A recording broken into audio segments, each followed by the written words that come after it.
Hello दोस्तों, मेरा नाम है चेतन और आप सभी का स्वागत है हमारे चैनल चेतन नैरर्स पर। और आज हम the Revenge of the Steel Fang के एपिसोड 21 को एक्सप्लेन करेंगे। तो चलिए जल्दी से एक्सप्लेनेशन को शुरू करते हैं। एपिसोड के स्टार्टिंग में वाइकेर की नजर बारबरेन पर पड़ती है जो कि बहुत ही जख्मी थी।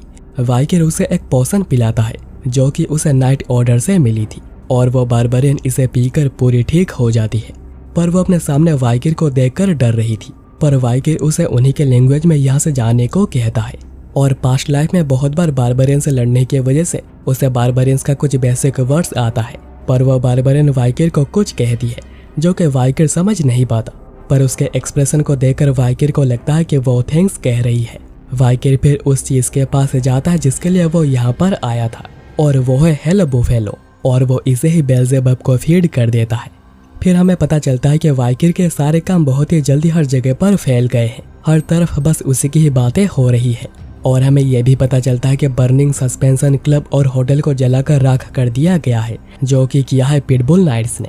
और एवरनेस के तौर पे उन सातों का सर अभी भी डिस्प्ले में रखा गया है। पर जिन 7 क्लान्स ने अपने बेटों को खोया है वो लेटर के थ्रू प्रोटेस्ट करते हैं। पर वाइकेर एक ही रिप्लाई देता है कि वो सब इलीगल कामों में जुड़े हुए थे, इसलिए उन्हें इसके पनिशमेंट मिली है। और ये सारी बातें वास्करविल के मेन क्लान को भी इन्फॉर्म करी जाएगी। और इसलिए 7 क्लान्स ने अपना प्रोटेस्ट बंद कर दिया और आकर वाइकेर से माफी मांगी ताकि यह बात ऊपर ना जाए, नहीं तो उनके सारे काले कारनामे सबके सामने आ जाएंगे। पर वाइकेर बताता है कि ऑलरेडी इन्वेस्टिगेशन पूरी हो गई है, इसलिए अब उन 7 फैमिलीज के एसेट्स को जब्त कर लिया जाएगा और धोखा देने के लिए उनके 3 पीढ़ियों को खत्म कर दिया जाएगा। और जब से वाइकेर डेप्यूटी कंसोल बना है उसके अच्छे कामों की वजह से इलीगल चीजें बहुत ही ज्यादा कम हो रही है और क्राइम्स तो बहुत ही ज्यादा कम हो गई है। और दूसरी तरफ एम्प्लॉयमेंट भी बहुत बड़ी है और इसकी वजह से ही लोग वाइकेर से बहुत ही ज्यादा खुश हैं। फिर ऑफिस में चीहुआ वाइकेर को शुक्रिया कहते हैं उस दिन उनकी जान बचाने के लिए। और वो श्योर है कि अगर वाइकेर यहाँ ही रहता है तो अंडरडॉग सिटी बहुत ही ज्यादा डेवलप करेगी। वाइकेर फिर उसके बाद सिंडी वेंडी के पास जाता है और कहता है कि वो कुछ सवाल पूछेगा। अगर सिंडी सही सही जवाब देती है तो उसे जाने दिया जाएगा, पर अगर वो जवाब नहीं देती है तो उसे आज ही बहुत ही ज्यादा रिग्रेट होगा। वाइकेर पूछता है कि क्या तुम्हें लगता है कि मैं लॉस को सही से इम्प्लीमेंट कर रहा हूँ? तो सिंडी कहती है कि हाँ मुझे लगता है। वाइकेर पूछता है और ऐसा क्यों? बताओ मुझे आखिर में क्या गलत कर रहा हूँ? सिंडी कहती है कि वह जिस तरह काम कर रहा है लॉस को इम्प्लीमेंट कर रहा है, आगे जाकर लोग इससे सफर करेंगे और इससे मरेंगे भी, और लॉन्ग टर्म में लोग उसे बहुत ही ज्यादा हेट करेंगे। और अगर उसके पॉपुलैरिटी क्लान के लीडर से भी बढ़ जाती है तो वह वास्करविल्स के लिए एक थ्रेट बन जाएगा।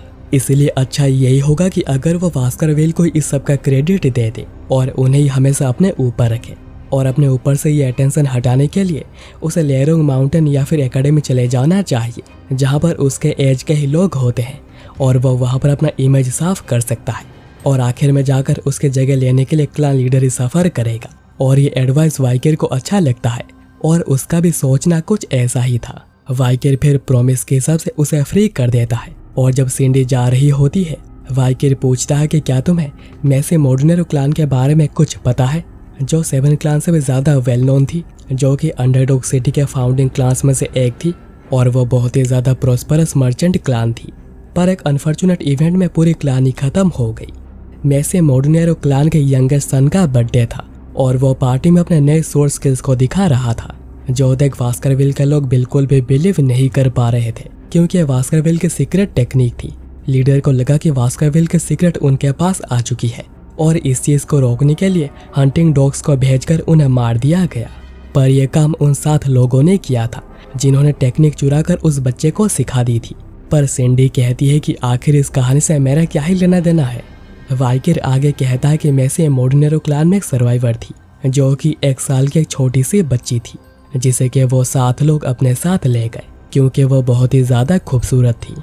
और एक लड़की के साथ जितना घिनौना काम किया जा सकता है उन 7 लोगों ने उस छोटी सी बच्ची के साथ किया। और तब जाकर हमें पता चलता है कि वो लड़की और कोई नहीं बल्कि सिंडी ही है।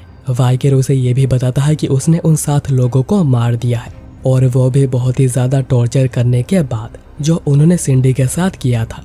पर सिंडी इस बात पर बिलीव नहीं कर रही थी तो वाइकेर उसे उसी सेल में लेकर जाता है जहाँ पर उन 7 को टॉर्चर किया गया था। और उन लोगों ने फ्लोर में अपने खून से अपने क्राइम्स को एक्सेप्ट किया था और उसके लिए उन लोगों ने माफ़ी भी मांगी थी। पर सिंडी कहती है कि अभी भी मैसे मोर्डिनेरो क्लान का बदला पूरा नहीं हुआ है, अभी भी बास्करविल क्लान बची हुई है। पर सिंडी समझ नहीं पा रही थी कि वाइकिर आखिर उसकी हेल्प क्यों कर रहा है जबकि वो भी एक बास्करविल है। तो वाइकिर कहता है कि तुम्हारा सवाल ही गलत है, उसका मतलब उसके मिडिल नेम वेंस है जिसके लिए उसे बहुत कुछ सहना पड़ा था। सिंडी फिर जाने से पहले कहती है कि वो ये एहसान याद रखेगी और ये भी मेक श्योर करेगी कि वाइकिर को आगे से कभी पैसों की चिंता करनी ना पड़े। फिर एक सुबह जब चिवा वाइकिर को उठाने आते हैं वो देखते हैं कि रूम में बस खून खून भरा हुआ है और कुछ डेड बॉडीज भी पड़ी है। पर वाइकिर बताता है कि यह तो उसके लिए बहुत ही नॉर्मल है और रिसेंटली उसके ऊपर हमले बहुत ही ज़्यादा बढ़ गए हैं, जैसे कि उसे पॉइजन एरोज मारना, पॉइजन ड्रिंक देना, एसिड फेंकना, स्नाइपर्स और बहुत कुछ। पर उसे कुछ भी नहीं हुआ क्योंकि उसके पास अभी हेल बुफेलो की एबिलिटी टफ लाइफ है।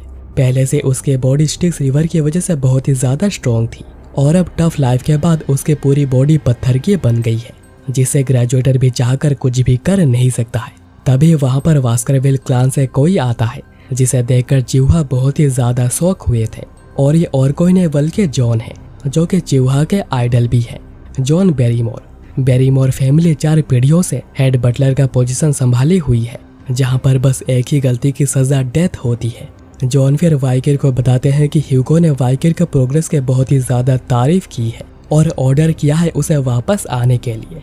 इसलिए वाइकिर जॉन के साथ ह्यूगो से मिलने जाता है जहां पर ह्यूगो उसके बहुत ही ज़्यादा तारीफ करता है और फिर बताता है कि इस साल वाइकिर एकेडमी को ज्वाइन करेगा, कोलोसियो एकेडमी जो कि बेस्ट एकेडमी है जहां पर एम्पायर के इलाइट्स जाते हैं। और वाइकिर जानता है कि उसके पास बहुत ही अच्छा मौका है जिसे वह ह्यूगो के अटेंशन में आए बिना लेवल अप कर सकता है। ह्यूगो कहता है कि वो उसके साथ और कुछ बच्चों को भी भेजना चाहता है पर वो डिसाइड नहीं कर पा रहा। तो क्या वाइकिर अपने साथ किसी को लेकर जाना चाहता है?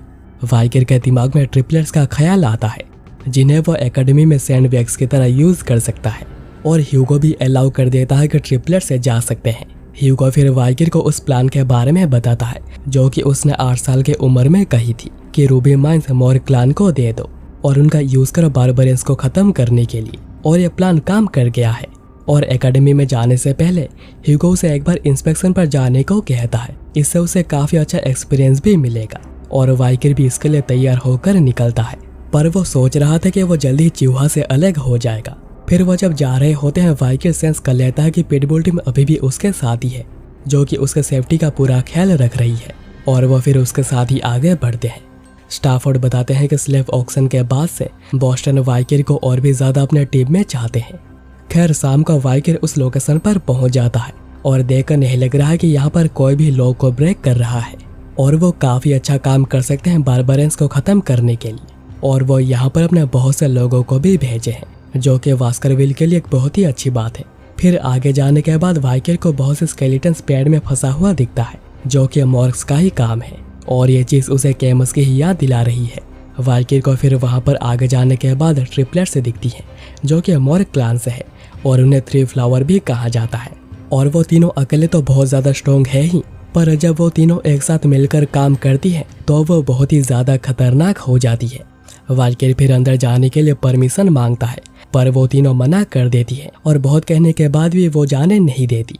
तो फिर वाइकिर उन्हें टीनेंट लोगों के बारे में कहता है और वो चाहे तो उन्हें यहाँ से वो उन लोगों को यहाँ से खदेड़ भी सकता है।